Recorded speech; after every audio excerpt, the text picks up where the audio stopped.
we went out coho fishing, and I'm going to walk you guys through how I break it down and how I cook it up at the end there. So first thing we do is get rid of the gills.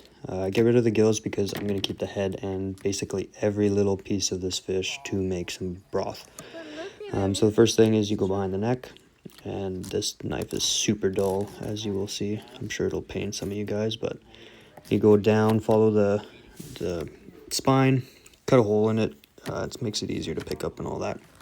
Do the other side, and yeah, I really like having that little handle, especially for the skinning part. So next is the ribs. So the ribs I found really tricky when I was starting out, but the trick is just to be able to see your blade, like angle it a certain way, obviously, but it's really, you want to see the blade or else you're just going to waste a lot of meat.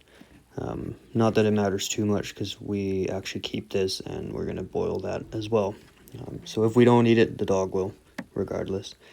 And this fat chunk is super, super yummy. Yeah, those are the two fillets. Bruno really wanted to get in on this, and then the skinning part happens. So in the ocean, I'm used to fishing in the rivers, but in the ocean, these fish have a lot of scales. I have not tried to take the scales off, but I've been told not to eat it because typically, especially in a river Chinook, I would totally eat the skin. I'd burn it on a barbecue and, put it over rice and crisp it up. So anyway, that's the skinning process. Pretty simple. And then we brought a little piece home, and here I'm just explaining.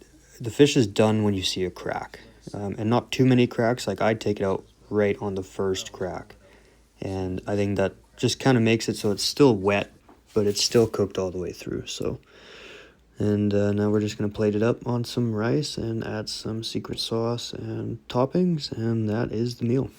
And I'll update you guys too on when we make the broth and whatnot.